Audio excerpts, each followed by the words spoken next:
I want everyone who's listening to remember that. Remember this moment of listening to this podcast, because at some point in the next few years, that will happen to you. It's working out what it's good for at the moment, which I think is to augment human intelligence rather than replace it.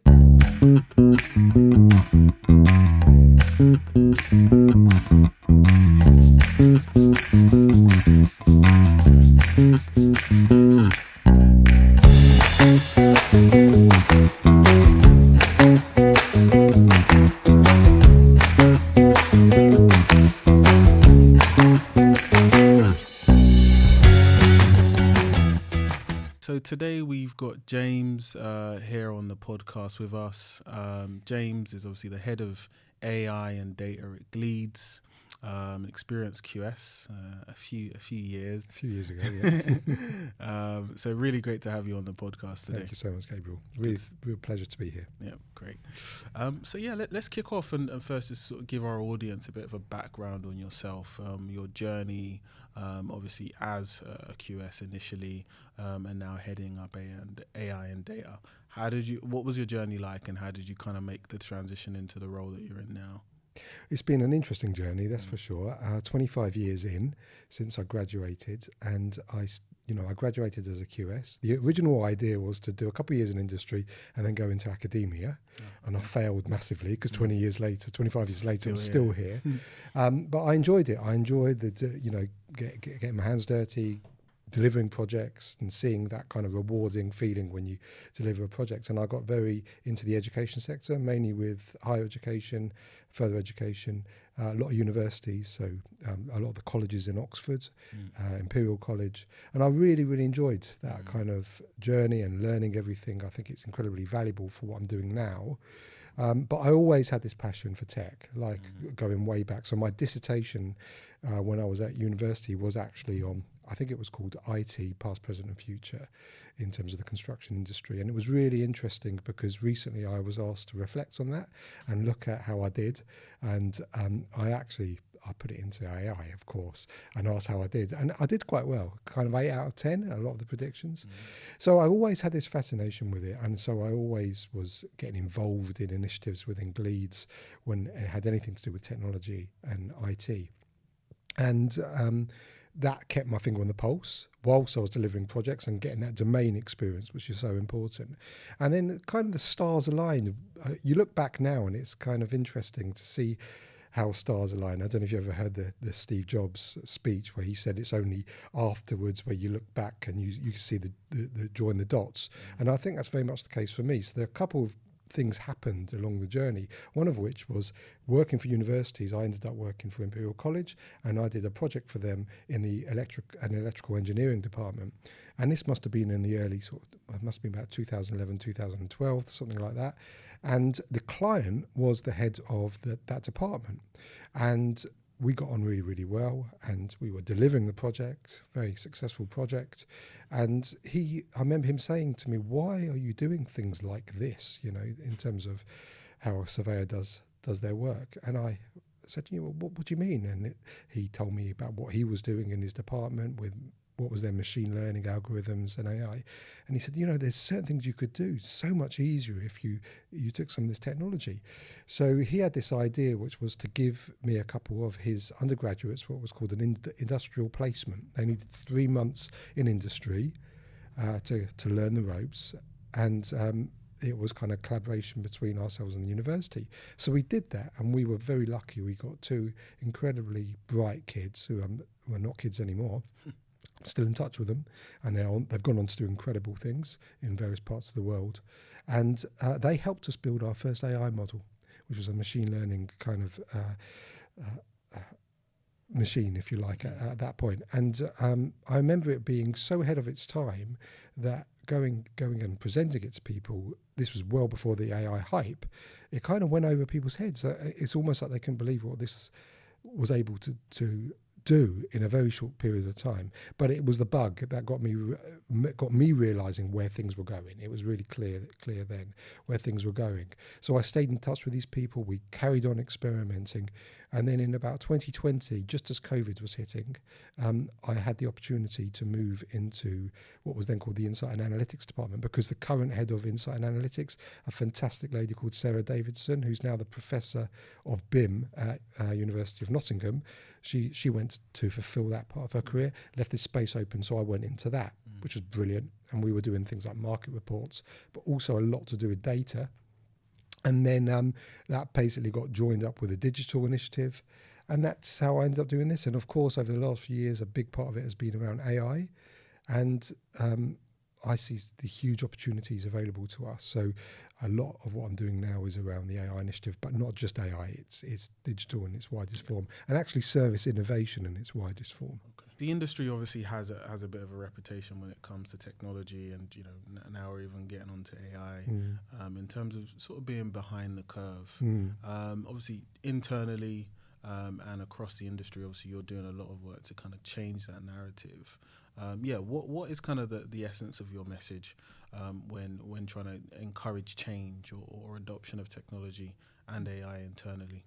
Yeah, I mean, look, we are behind sometimes in the construction industry, but I wouldn't be too hard on ourselves. Other industries are in similar positions when I speak to other industries. So it's, everyone's facing the same issues. Some people are just slightly further along the journey than others. My message really is, and the thing that I've learned most in the last few years, is actually around culture change with this. Because yes, the technology is important. Yes, it's a technology-driven change, but technology on its own won't make that change. We need to change the way people work, and it's almost a change management piece in a lot of ways. So whilst you have to do all the tech has to be good, and you have to roll it out, and you have to do all the things that come with that.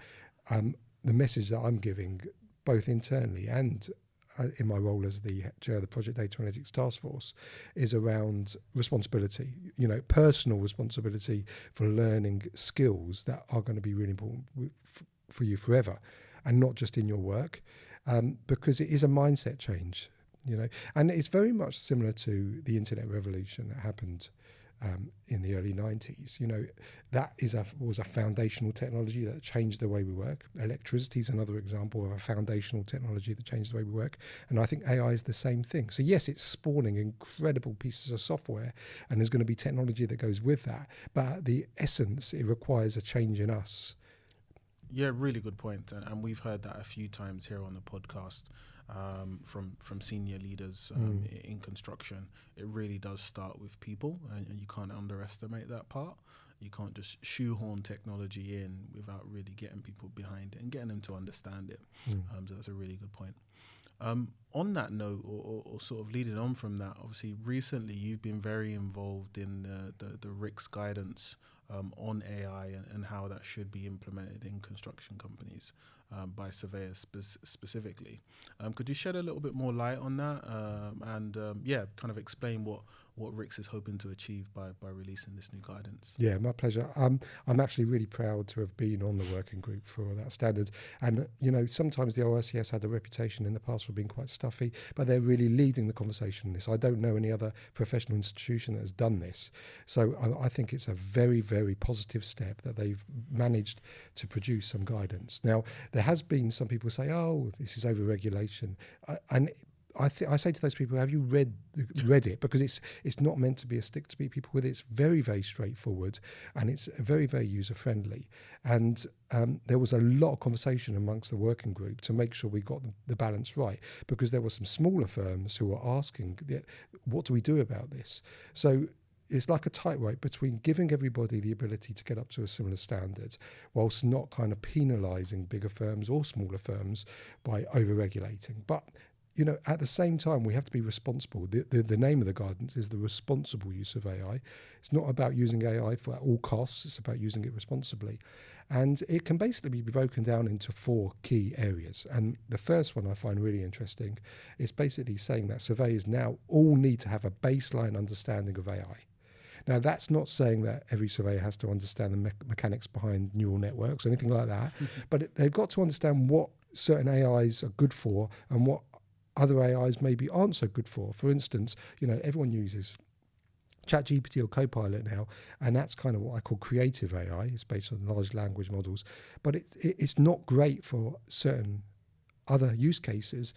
For certain use cases, particularly when you're dealing with numbers and you want something which is very deterministic, you probably want more kind of machine learning based models. So it's not a race. It's not one's better than the other. They've all got their kind of place, and actually they can work well together. So that's the first piece, making sure we've got this baseline understanding. The second is around governance, and this is more for the companies about how do they make sure that they're managing the governance around AI properly in terms of data, in terms of regulations, et cetera, et cetera. But the crux of it is that most of the things they should have in place anyway. You know, a lot of it kind of backs onto GDPR policies. A lot of it backs onto the EU AI Act. A lot of it's around things that you should have in your company anyway, like risk registers. So it's just expanding on that. And then the third one, which is probably the area that impacts most surveyors, is about AI in action, how you actually use it. So about procuring third-party tools. So because there's so much vibe coding out there now and so many companies are spawning up, like there is the danger that you might not get the right answers from people about what they're doing with your data, how they're securely dealing with your data, how they're deleting it, et cetera, et cetera. So there's some really basic questions that you should ask when you procure an AI system. And if the supplier can't answer it, that's a huge red flag. So there's that side of thing. And then there's a really key word in that section, which is called explainability. And what that basically says is, as a chartered surveyor, and I would say any professional really, you need to be able to explain the output of the AI. You can't use it as an excuse to say, well, the AI has done this, therefore, it's not my fault. And we've heard about a recent case of a very large consultancy who had to pay back 250,000 Australian dollars because... construction consultancy. Well, it was a consultancy, I'll leave it at that. But it wasn't a UK, not a solely UK company, but they had to pay back the amount because somebody had found that it had hallucinated in this report that they produced. But that, the $250,000 was neither here nor there. It was the reputational damage. And I would say also that if people had read or used the RICS policy, that wouldn't have happened because it was a people problem. It wasn't a technology problem. It was a people problem. Somebody didn't check the output, which comes back to the explainability. And then the last piece is more for people who are developing AI systems. So, some of the things that we're doing or some of the things that perhaps you're doing, it's around how do you develop AI systems. So it's relatively light touch. And I think it's a really good starting point for people to give them confidence to know what to do. Yeah, definitely a step in the right direction. On that note, obviously with that guidance and more generally speaking, how do you see the role of a QS, both client and contractor side, potentially changing in the coming years with the adoption of AI? So it's quite an interesting journey on this as well, because we've gone through the doomers and the gloomers and the bloomers and all the different kind of personas you can have, and I fit into various ones of those at different times depending on what story I've heard. But I'm feeling pretty optimistic at the moment, and I'll tell you why. There was a recent story that came out from a guy called Andre Karpathy, who was one of the OpenAI's founders. So Geoffrey Hinton, who was one of I think he's called the godfather of AI, Google guy. About 5 years ago, he predicted that within 5 years, radiologists will be gone because the algorithm will be so much better than any human radiologist at diagnosing cancer and things like that you wouldn't need humans. What's actually happened is the number of radiologists have gone up. Because what's happening is the AI is enabling more diagnosis to take place. So all of a sudden, you now need more radiologists to be able to spend time with patients doing the human side of things. And it's freed up all this ability, these kind of diagnoses being stuck in log jams. So the AI is doing the grunt work of the diagnosis, and then the radiologist is doing the really important stuff. And I think it's going to be the same for surveyors. I think what this is going to do, AI, is going to allow more projects to get out being stuck in feasibility and move into actual production, move onto site. Therefore, we're going to need more surveyors. I mean, that's how I'm feeling at the moment. Ask me tomorrow, there'll be another doom story and I'll be feeling a different way, but I'm feeling optimistic right now. Yeah, that's definitely a good way to look at it. And I think I kind of have a similar theory around, hey, with AI, by it taking care of a lot of the grunt work, the admin work that most of us do in our professional lives, we can actually spend more time on intelligent work, right? And that means we can deliver more intelligent work potentially across more projects. And that's really exciting because people get to do more of what they love to do. and do more impactful work, which obviously helps their company grow and ultimately obviously helps the economy grow as well. Precisely, yeah. This is kind of moving into some kind of utopia that we all dreamed of. We've come out of the factories, we've come out of these going into offices and spending hours doing grunt work to doing what I think is really impactful. So I think you've got to look at it with optimism, but kind of cautious optimism as well, because there are some downsides to AI, and we've got to be very wary of, mindful and wary of where we can't control what the governments and the big firms are doing, but we just got to be mindful of it, I think. Yeah. Cool. So, you've obviously spent most of your career client side of construction. Am I right in saying that? Yeah, right? yeah. I did have a little stint at a contractor back in the early days, so I did spend some time on site, but most of it. So how have you seen the impact of data first and foremost, and maybe more recently AI, actually impacting the delivery, so the completion, and you could say maybe the profitability, I guess, or the costs of projects, and keeping that more in line with what they originally forecast, which obviously a really important factor on these projects, because certain projects don't get delivered if they go over a certain budget. Everyone's only got so much to spend, right? Yeah. Well, firstly, data and AI, they're linked.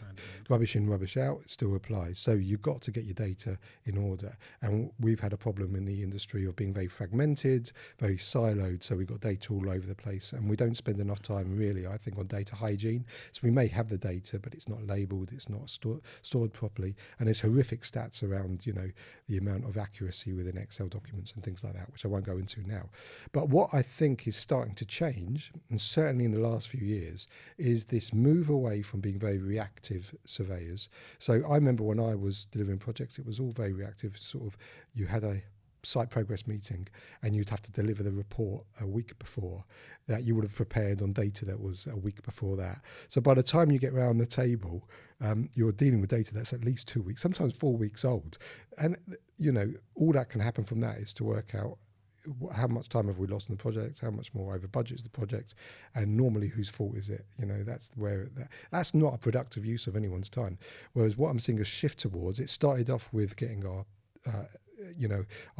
spreadsheets in order. It started moving over the last maybe 10 years into real-time dashboards like Power BI and more products that give you real-time analytics, and now moving on to leveraging AI on top of that to provide prescriptive analytics. So now all of a sudden you're not spending 2 hours in a site meeting looking at data that's 4 weeks old, working out who's to blame for the latest cost overrun. You're spending time in a site meeting using real-time data to work out what might happen in the future, and then deciding between you what you should do about that. And that to me is a really positive step forward. Now, I'm not saying that's across the board, but you're starting to see this happen now. And how much better we're going to be able to deliver projects if we spend our time doing that. Yeah, no, really good points. We touched on that on a previous podcast as well, how, generally we need to see a mindset shift in the industry from contractor and client being on opposite sides of the table, actually coming on the same side of the table and looking at how do we move this project forward. And obviously having the right data, up-to-date data, accurate data is a really important factor there. Yeah, because we're all trying to do the same outcome, and I think it was always a very kind of combative industry, but that's starting to change. I'm starting to see, look, it's not going to happen overnight, but it is starting to change. I think if you went back 20 years, you'd be unrecognisable, really. We're very good at sort of looking back and saying, oh, we're not much changed in the last 5 years. Not very good at looking maybe a longer term and saying, actually, we've done quite well over the last 20 years. Yeah, there's obviously a lot of hype around AI generally, right? And specifically in the construction industry, there's a lot of talk about what AI can or cannot do. How do you sort of distinguish between the hype and the actual facts? Like, what are if you were to advise sort of companies in terms of looking out for solutions, how can they differentiate between what's real and what's reality and what's not likely to actually happen? Yeah, it's a good question. So the way I'd frame it is that this is still really early. So anyone who's old enough, as I said earlier, would liken it to being like in the early 90s in terms of the internet. Now, if you cast your mind back to then, it would be really difficult. You knew this was a transformational technology, but to try and envisage what would happen in 20 years is really difficult. It would have been really difficult to predict things like Uber or, some of the other things that we take for granted now, Just Eat and things like that. And now it's obvious. In hindsight, you look back and go, of course, that's what that technology would do. But it's hard to look forward to that. And I think it's going to be the same thing with AI. We're all very much at the experimental phase at the moment. And it's hard. We know it's going to be important, like probably more important than the internet. But it's quite hard to wrap our minds around what that might look like in 10 years' time. So what I encourage people to do is not beat themselves up. It's like, it's fine. You've got to experiment, fail fast. Probably we will look back on what we're using AI for in 5 years' time and look at it as very quaint. And we all will. A bit like there's only versions on Netscape and things like that. That's naturally going to happen. So, I think experiment, fail fast. Don't expect it to, it's a bit like a toddler at the moment. It's going to become very, very smart in not too long. But it's working out what it's good for at the moment, which I think is to augment human intelligence rather than replace it. So the radiologist stuff that I was talking about earlier, I think for our industry, it's going to be really, really useful at freeing up people's time on some of that grunt work, helping people make data-driven decisions, enabling them to spend more time on that kind of client contact. Now, if you go further forward than maybe 5-10 years, it gets a little bit more murky. So I kind of don't predict much more than that, because we've got other things to take into account then in terms of AGI, humanoid robotics, all those things, which I think will fundamentally change not just our industry, but society. So I try not to predict much further than that, because I will definitely be wrong. We'll all be wrong because it's so hard to predict. But in the next few, I think I'd say to people, experiment, play with it. Don't be hard on yourself, and take the opportunity more than anything, and work on those kind of what I call your own personal AI literacy skills as well. So for leaders at consultancies and potentially even on the contractor side, if you were to give 3 practical things that they could do in the next few weeks to better adopt or even understand AI, what would that advice be? So the first one is to start small. Find a kind of low-hanging fruit, something that where you've got a good kind of data set that's nice and clean. Might be a cash flow or something like that. Something that you can trust the data, and start experimenting by layering AI on top of that. That's a really good way to start. The second one is, like I said, about the AI literacy. I would, if you can, start setting up some AI literacy courses within your organisation. That could be finding somebody who's a bit of a champion. That you'll be surprised if you start asking. There'll be a few people scattered around, maybe younger people who want to take on that challenge, and you can say to them, right, can you deliver some AI literacy to us? How to prompt properly? How to, what are the difference between all these tools? And actually, if you're a chartered surveyor, you've got to do that now, bearing in mind the AI standards. So that's a double win situation, because you're engaging the younger people, you're giving them a voice, and you're doing some training at the same time. And then I would say, start experimenting with some of the third-party solutions that are out there. There's plenty of good ones that have got everyone thinks AI is ChatGPT and Copilot. Those are the kind of the generalized solutions, but then you'll find, depending what industry you're in, there'll be some really good third-party, what I call narrow solutions that do something very specifically for you. And most of them, they'll offer a trial, or they'll offer some kind of training to go with it. So you're not committing up front. It's not like in the old days, if you want to go down a route, you had to kind of put everything in and spend hundreds of thousands of pounds. Now you can kind of experiment. So I'd say, well, find something that you do, find a really good third-party solution, maybe do a trial of that as well. So those are the 3 things I would start with. Yeah, so within Gleeds, obviously you're obviously heading up the AI and data team. What have you guys actually started to work on or develop that is actually helping some of your team members or different project teams around the country? So we're taking the approach, kind of what I just said, like we don't want to try and reinvent the wheel. So there's no point in going up against huge software companies. That's not what we do. But where there isn't something that exists, we will develop something for our people.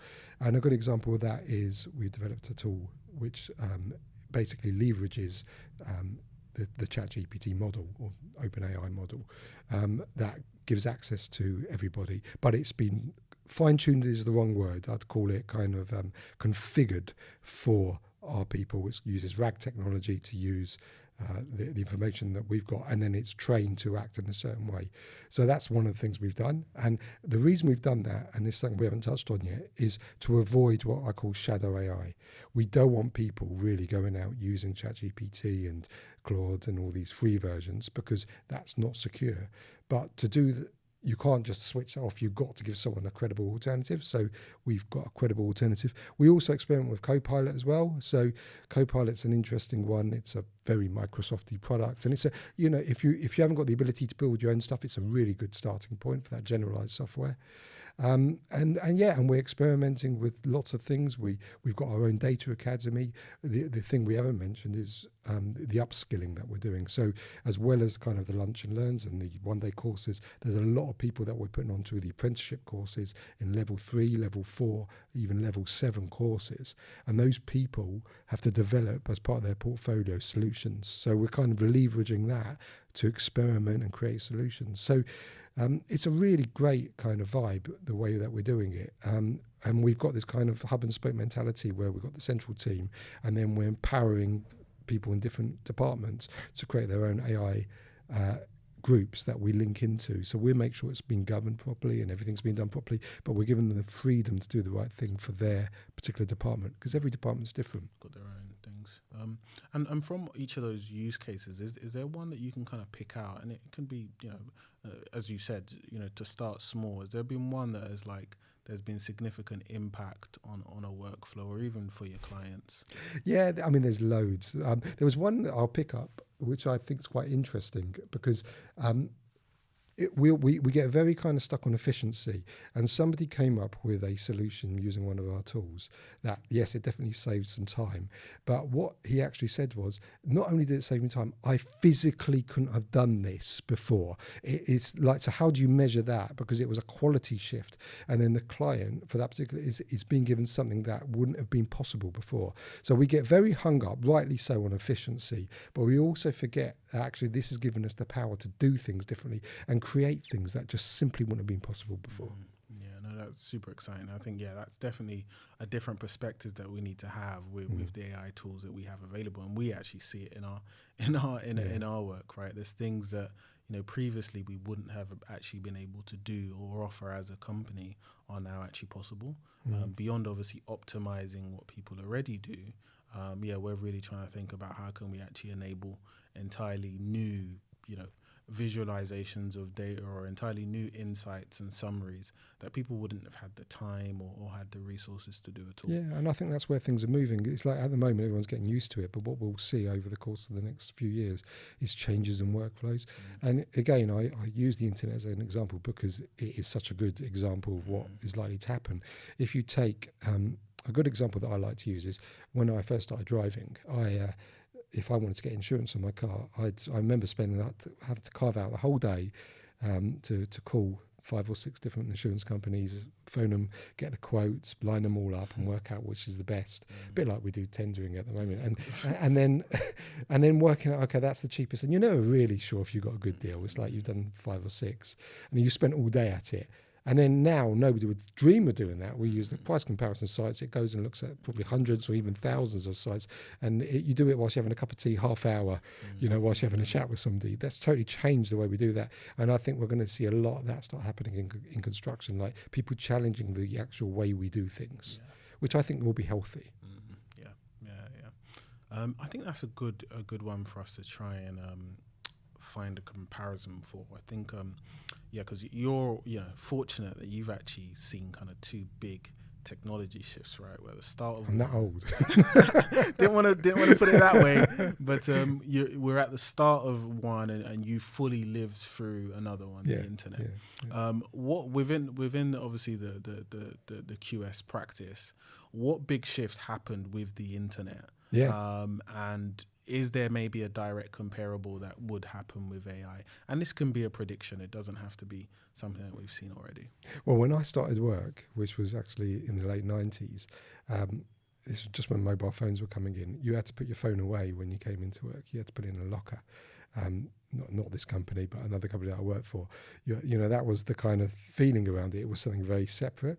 And then, there was one computer in the office, the one computer that was linked up to the internet, the rest weren't linked up to the internet. So you see this shift over time. I remember the first time someone seeing a PDF, and they were kind of laughed at. No, why were you can't use that. I go, why not? Well, we want a proper printout. So you see all these changes happen, and people kind of, what I've noticed is that it usually starts with people kind of finding something to laugh about with it, and then it becomes mainstream. And so I think the same thing will happen. A lot of people, they will get the doomers, gloomers, bloomers and what have you, and then eventually everyone will find a kind of common path. And then of course the next one is going to be, where do we go from here with technology? Because we're talking about AI very much as a chatbot at the moment, but of course we're going to have physical AI. And the thing I want people to think about now is, at some point in the future, you will go out of your house and you'll go to the supermarket and you'll see your first humanoid robot. I want everyone who's listening to remember that. Remember this moment of listening to this podcast, because at some point in the next few years, that will happen to you. So the first time you'll see it, you'll be wow. And then you'll see another one. And it's a bit like when we first saw someone with an iPhone or an iPad. It was like, wow. And then you'll see it for the 5th time and it'll get a bit boring. And then you'll see it for the 100th time. And then you'll see these humanoid robots everywhere. And it will just become natural. And I think this is how fast technology changes. It goes from pure amazement to absolute kind of normality so quickly. Yeah, of course. And I guess,